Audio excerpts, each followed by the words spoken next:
engaged in hearing the transcendental narration described in the text of Srimad Bhagavatam means to constantly associate with the Supreme Soul, Sri Krishna. And to constantly associate with the Supreme Lord Krishna means to be liberated from the qualities of matter. Lord Krishna is like the sun, and material contamination is like darkness. As the presence of the sun dissipates darkness, constant engagement in the association of Lord Sri Krishna frees one from the contamination of material qualities. Contamination by the material qualities is the cause of repeated birth and death, and liberation from material qualities is transcendence. Maharaj Parikshit was now a realized soul by this secret of liberation through the grace of Sukadeva Goswami, for the latter had informed the king that the highest perfection of life is to be in remembrance of Narayan at the end of life. Maharaj Parikshit was destined to give up his body at the end of 7 days, and thus he decided to continue remembering the Lord by his association with the topics of Srimad Bhagavatam, and thus quit his body in full consciousness of the presence of Lord Sri Krishna, the Supreme Soul. The hearing of Srimad Bhagavatam performed by professional men is different from the transcendental hearing of Maharaj Parikshit. Maharaj Parikshit was a soul realized in the absolute truth, Sri Krishna, the personality of Godhead. The fruitive materialist is not a realized soul. He wants to derive some material benefit from his so-called hearing of Srimad Bhagavatam. Undoubtedly, such an audience hearing Srimad Bhagavatam from the professional men can derive some material benefit as they desire. But that does not mean that such a pretense of hearing Srimad Bhagavatam for a week is as good as the hearing of Maharaj Parikshit.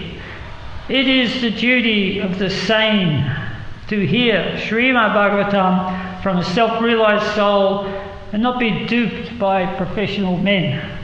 One should continue such hearing till the end of one's life, so one can actually have the transcendental association of the Lord and thus be liberated simply by hearing Srimad Bhagavatam. Maharaj Parikshit had already given up all his connections with his kingdom and family, the most attractive features of materialism, but still he was conscious of his material body. He wanted to be free of such bondage also by the constant association of the Lord. Durgame parinendasya skalapati mahusvaki payustadhanana shanti shantu avalambanam amagnatimrandasya jananjana salakaya chaksurun militam yena tajme Shri Gurave Namaha. So this shloka is all about Srimad Bhagavatam. So Maharaj Parikshit is delighting in the Srimad Bhagavatam. He is on fire, he is enthused. And even though he's got only a short time to live, everything else has gone by the wayside. He just wants to hear more transcendental topics about the Supreme Lord and his devotees. His ears are not satisfied. Srimad Bhagavatam, Srimad actually means most auspicious, and Bhagavatam relates to Bhagavat, the Supreme Personality of Godhead, and also relates to Bhagavat, his devotees. So there's two meanings. Bhagavat means the devotees and the Supreme Lord, because the devotees in the Srimad Bhagavatam, they're pure devotees that are completely on the spiritual platform, and as such they are in complete union with Krishna. So hearing about these devotees also gives us the liberation that we desire to attain the spiritual realm.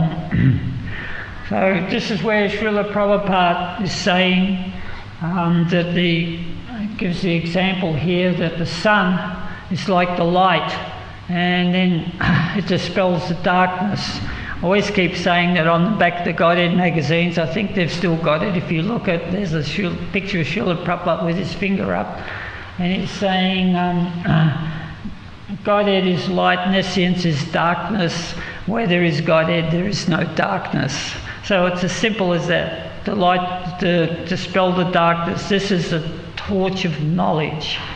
So Maharaj Pariksit is glorifying Sukadev Goswami for giving him the ultimate goal, the ultimate destination in this human body. Just like Srila Prabhupada said that he's already given up so much, but still the body is there, the attachment to the body. So how do you make that transition where you actually move onto the spiritual platform at the time of death?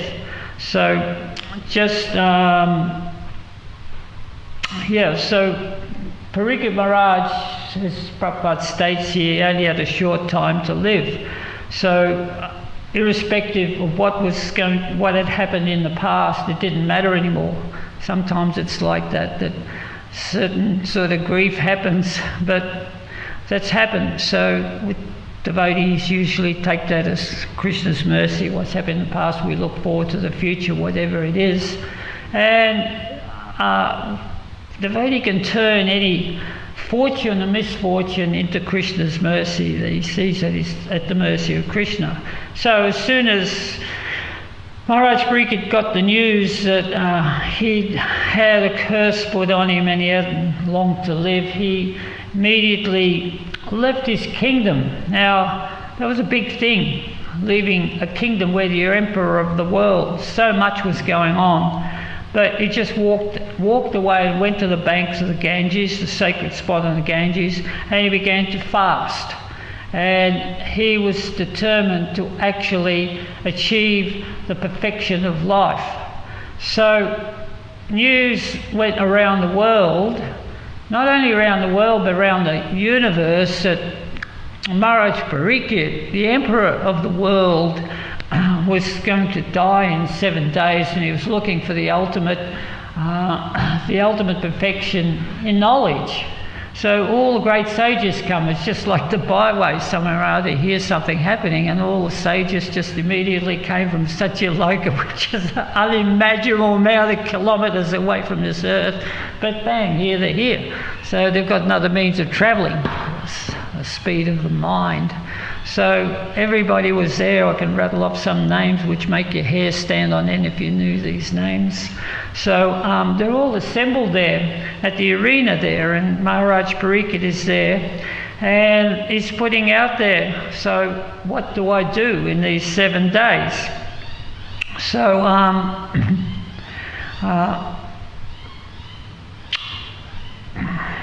what's so special? I just left out a little bit here, but I'll get back to it. Actually, Maharaj Pariksit, I'll just speak a little bit about him, because this is why everybody came, because not only was the emperor of the world, but we've just been reading about him in the first canto of the Srimad Bhagavatam, that he was so powerful that single-handedly he kept the age of Kali Yuga at bay. The bad qualities, quarrel, hypocrisy, mandasamanda mataya, short people, you can see the qualities there, quarrelsome, lazy, misguided. That was happening everywhere.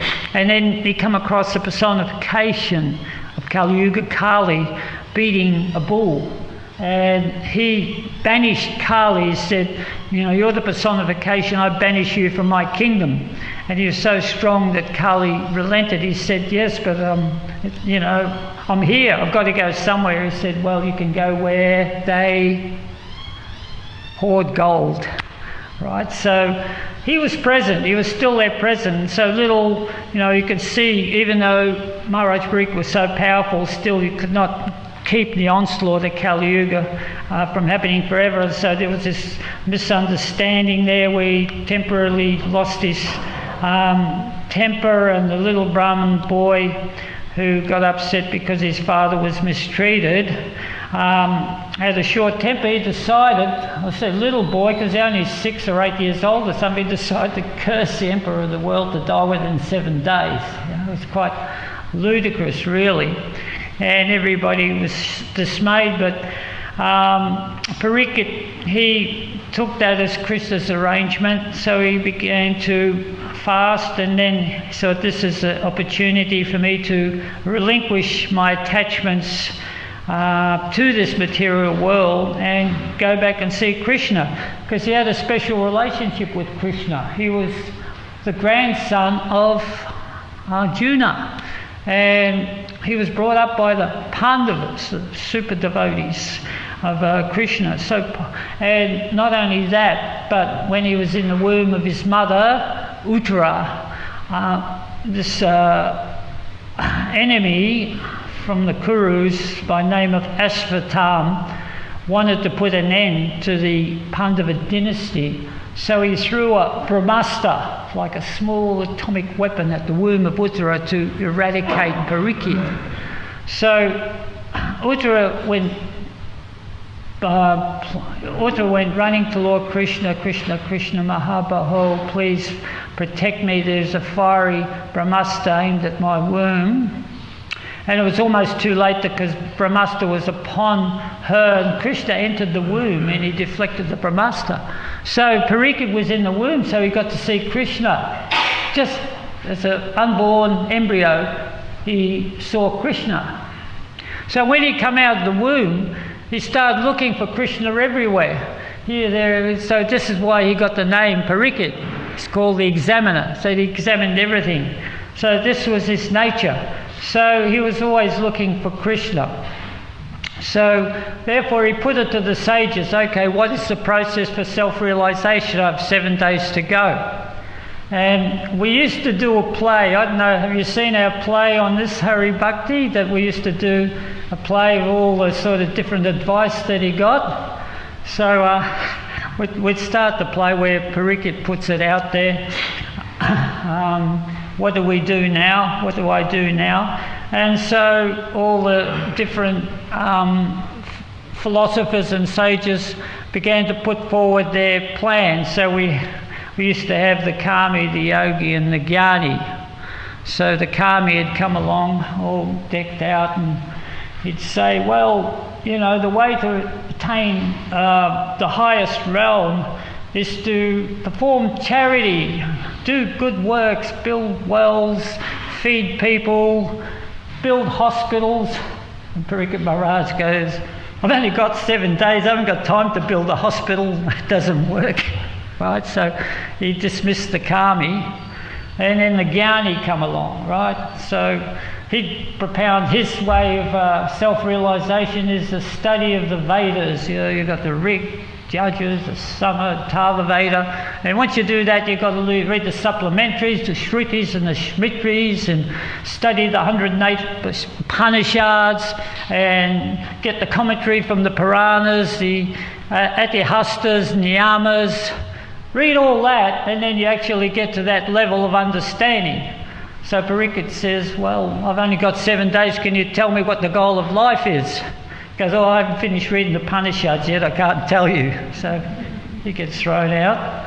And then the Yogi comes along, and Yogi propounds his theory that, well, you sort of control your breathing, you merge incoming breath with the outgoing breath, and you hold still, and then you get into a posture where you elevate your chakras to the top of your head. So he puts his leg over his shoulder there, and he gets his arm caught in between his leg and his head, and he's sort of all tangled up like a pretzel. When he goes, a little bit of help here.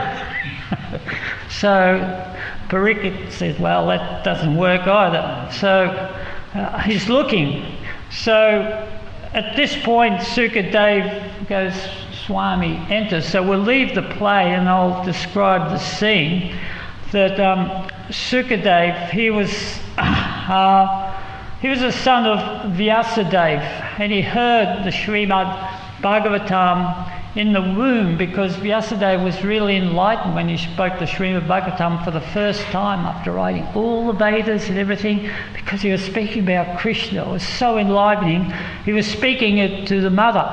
And Sukadeva was a special personality. He was in the womb of his mother and he wouldn't come out. Imagine that? He would not come out, because he knew that once he'd come out of the womb, he'd be in contact with Maya, the three modes of material nature, and he wasn't too enthusiastic about that. But then he heard the Srimad Bhagavatam being spoken, and he became enlivened by the Srimad Bhagavatam. So when Vyasadeva finished speaking the Srimad Bhagavatam, he left the womb. He immediately, by his own choosing, took birth and just walked away virtually. And the father's going, come back, come back, come back. So he was an enlightened soul. So the sages were conferring there amongst themselves what was the ultimate, the most practical way for Parikshit to go back to Godhead. And all of a sudden this blue boy walks along, because the sages had heard about Sukadeva, but no one had seen him. He'd walked off and he'd been living in the forest. He'd been surviving by just going to a farmer's cottage in the morning and begging for a cup of milk and drink a cup of milk and then just wander on. So when they saw this boy, they weren't quite sure who he was, but they could see that his features were so fine and so beautiful, and he was in a state of samadhi that he was totally unaware of his relationship with the material world, to such an extent that he didn't have any clothes on. So he came in across there, and of course either simultaneously, Vyasadeva, he saw his son who he hadn't seen, so spontaneously he stood up, and the sages stood up. Either he stood up or they all stood up at the same time and paid the respect to this boy. And then Parikshit Maharaj paid his respect, and they gave him Vyasa-san to sit on. And then Parikshit then asked a question. So what is the goal of life? What should I do? I've got 7 days of life. What is the process for me? And so the answer is given in the Srimad Bhagavatam here. 2 slokas, there's lots of slokas, but the 2 key slokas to answer this question, Sarve, Srimad Bhagavatam 1-2, verse 6 and 7, Sarve pumsam paro dharmo yato bhaktir hoksajay ahaitu ki apratiyata yayatma suprasidati. That the Dharma, the religious occupational duty for all of humanity, is to attain loving devotional service to the Supreme Lord. Such devotional service should be unmotivated and uninterrupted to satisfy the self. And the next verse, Vasudeva Bhagavati Bhakti Yoga Prayojita Gyanati Adivairagyam Jnana Chayad Ahitukam. That by rendering devotional service to the Supreme Personality of Godhead, one immediately acquires causeless knowledge and detachment from this material world. So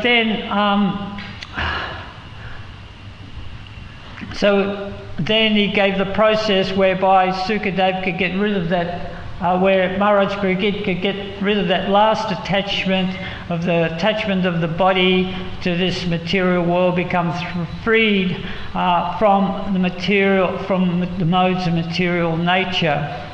So that is the hardest thing in this material world, that we are very attached to these modes of material nature, and it's the hardest thing to give up, because nobody wants to give up. They cling to these material things all their life unless they get another sort of process by which they can become detached. Bhakti Charu Maharaj, he gives a very nice example of a bird in a cage. So you have a bird or some birds in a cage, and they become conditioned to their cage. So when you actually open the door The birds don't want to leave the cage. They're very, very attached. So they're happy to stay in the cage just because of their conditioning. So that is compared to the material body, because the body's become so conditioned by the material modes of nature that it doesn't want to leave. It's attached to so many material things, so many material desires that keep us here. And despite the fact that death is a great stepping stone, become freed of this body. So for the devotee, death is like, what's the comparison? Is that like you have a cat and you have a mouse. So the mouse is totally fearful of the cat because the cat is going to eat it. But the little kitten travels in the mouth of the cat and is very comfortable in his mother's mouth. He has no fear whatsoever. So that is the situation, because death can be a stepping stone for us if we get rid of that bird in the cage complex. So the material desires, they actually keep us here. So at the time of death, we have to free our mind of all the material attachments, money, relatives, friends, and so forth and so on. I was in hospital. I mean, when you get a little bit older, you end up being in hospital every now and then, just for a little bit of, what do you call it, mechanics on your body. So I was there and I was next to some person who got wheeled in. He was groaning, in pain, and he woke up at 8 o'clock in the morning, and it just happened to be, it just happened that all the doctors came, about 3 doctors come around his bedside, and they said, well, look, Frank, I'm sorry, we did all we could, but you're not going to make it, right? So you better start preparing, It's not, you won't be going home, right? That's what they say. So after the initial shock, he gets on the phone, and first of all he gets his young secretary and said, "Oh, you have to do a few things. You have to cancel this meeting at the RSL club, and then tell them I won't be playing bowls, and then bring my attaché case there. I've got to sign a few checks, and tell so-and-so that I'm here, and tell them to bring..." He's sort of setting it up, right? But I thought that's really interesting, right? That is a concept that he's going to take with him in his next life. That is his false ego. And so when the body dies, the subtle body, it remains, and all this is imprinted there in the mind's attachment. And so the false ego actually, even though the body's dead, the false ego is sort of housing the soul and the process of transferring to the next body. Now, there is an intimate stage where one gets transferred from one body to another. This is where Yamaraj actually has the task of allotting the body that you were wanting in your subtle in your mind, your ego and intelligence, what desires you had. Yamaraj tries to fulfill that. So sometimes you have to go through the process where you are put into another body, but you have to develop the attachment for that body. The crude example that we have is that of a hog, right, Krishna Kirtan? That if anybody wants to eat anything and everything, and they're sort of indiscriminate, the hog is also indiscriminate, that it eats everything. So it gets put into a body that's in the shape of a hog, and it gets put into a pit of stool, because hogs like hot stool, right? So first of all, even though as a human being we eat everything, we want to eat stool, you don't eat that. So then that's all you got. And then gradually when you become conditioned to eating stool, then you sort of become attached to the body of a hog. You take birth in the womb of a hog. That's just one example. But the samsara is going on. Whatever material attachments you have, whether you take body in a human being or a demigod or a hog, you look around, so many insects, grasshoppers, sort of flies. There's so much here. You wonder where they all come from. It's actually tragic, that they're living entities, right?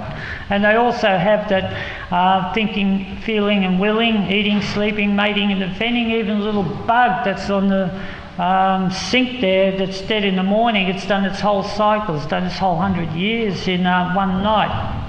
So anyway, mind's attachments at the time of death, and that's the transferring process. So Srila Prabhupada gives another example that if someone is really attached to their house, right, and they die thinking, oh, I wonder if the door's locked or if someone's going to break in or whatever like that, then they take birth as a mouse in the house, for one birth anyway, and then they have to go through the process. So all this is pointing to a tragic end. On the other hand, one who takes shelter of Krishna and remembers him and chants his name at the time of death, then when his body dies, his mind is fully absorbed in Krishna, his intelligence becomes buddhi, self-realized, and the false ego becomes dissolved, and the real ego appears, and that real ego is that of a devotee. So then one is transferred out of this material world and back into the spiritual world. So the Srimad Bhagavatam is the gateway to the path of self-realization. So Maharaj Pariksit, he was so enlightened to hear the Srimad Bhagavatam 7 days continually from Sukadev Goswami, and hearing his wonderful recitation, his heart became purified and he went back to Godhead. Of course, it's said that in the 9 processes of devotional service which we have, Shravanam, Kirtanam, Vishnu Smaranam, Archam, Pajam, Atma Nivedanam, all the different 9 processes. I just Shravanam, Kirtanam is hearing and chanting. So they give an example of someone who achieved perfection in all of those processes. So it's said that Sukadev Goswami achieved perfection in hearing, giving instruction to Maharaj Pariksit, who heard very nicely. So that is the example, the sort of perfection of hearing and chanting. So the recitation of the Srimad Bhagavatam daily is a wonderful thing because it serves to purify even the devotees, even though we're not on the level of the 6 Goswamis or Sukadev Goswami or whatever. We attempt to do our best at describing Srimad Bhagavatam, and then if some people are enlivened a little bit by the devotees, we see, I've been watching devotees who give the classes, they have a look of satisfaction on their face when they leave the temple because they've been speaking about the Lord and people have been listening, and it is a great spiritual upliftment, very pleasing. That's because the Srimad Bhagavatam is not a story. Srila Prabhupada talks about the professional reciters. Well, the professional reciters like to talk about the Mahabharata, which is a really good subject matter there. There's so many horrendous stories, so many twists and turns, the cruel fate of family, the treachery, the love, and people love to hear those stories. They're really lovely stories. I know the Bhagavad Gita is in the middle, but the Mahabharata is 8,000 pages long. So then we have the Ramayana, the tragedy of Sita being captured by this demon, and Ram being the Raja Rishi, the perfect king, and so they love this. And so then when they hear the Srimad Bhagavatam, there's going to be a Srimad Bhagavatam recital, they think, oh great, another wonderful story about different incarnations of the Lord, just stories, and the reciter will give them what they want. He'll talk about Lord Nrsimhadev and Mahadev, and then he'll talk about Krishna and his pastimes. And to these people, they get materially satisfied in their mind because they're nice to hear these stories. It's just like people are materially satisfied to go and see the Marvel heroes at the movies, something beyond their scope of imagination, and if it ends up nicely, your mind is satisfied. But actually that does not serve to satisfy the parched soul. For the soul is always thirsting for spiritual knowledge. But that is absent in the profession of these reciters, who are just there to actually make people feel good. So Srimad Bhagavatam is not a story. There are so many stories there, but Srimad Bhagavatam is meant to actually give you the understanding by which, at that time of death, that you make that transference onto the spiritual plane, that you shed your material desire for material modes, and that is so hard. That's just such a hard chain to break. So the good thing is that the Srimad Bhagavatam, it's ever fresh, that we speak the Srimad Bhagavatam, and every time we read something, we see it in a different light. The Bhagavad Gita, the Srimad Bhagavatam, there's always something new in it, because the pastimes of the Lord are totally unlimited. Just like Srila Prabhupada explains here, one should, I'm trying to find it here.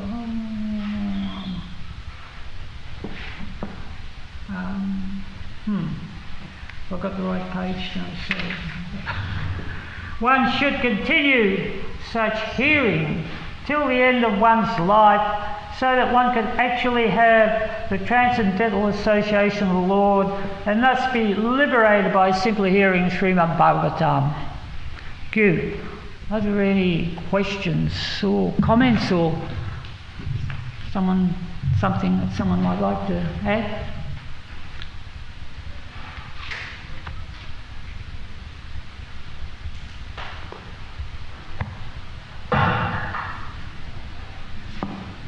Krishna Kirtan.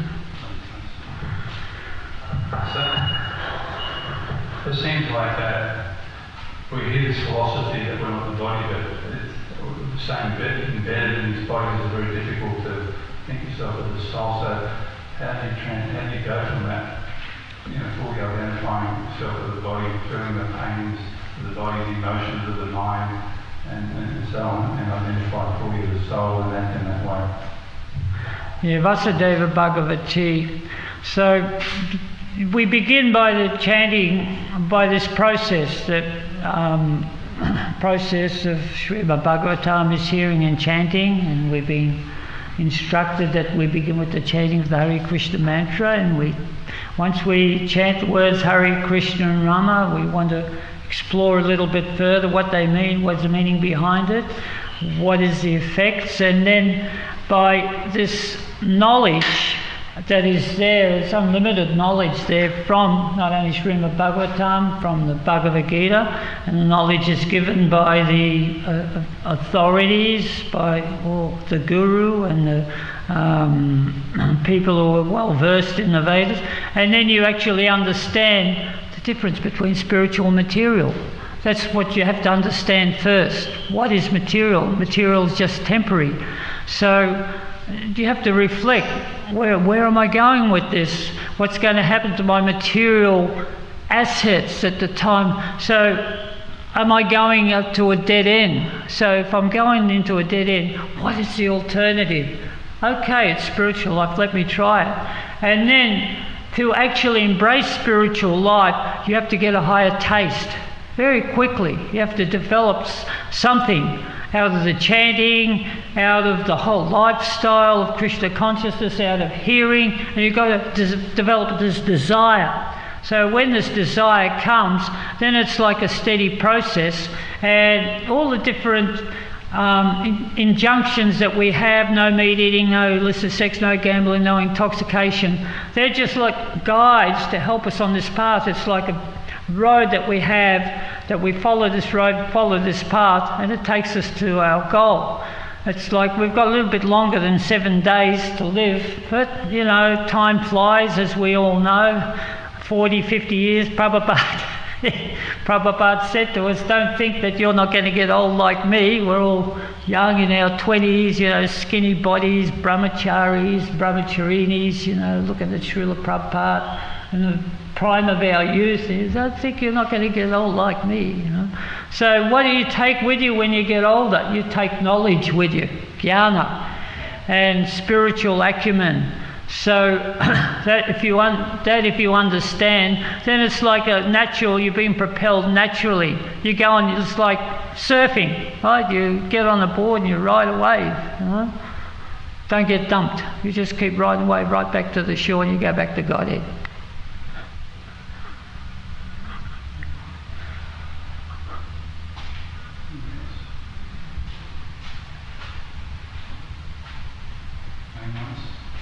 Going once?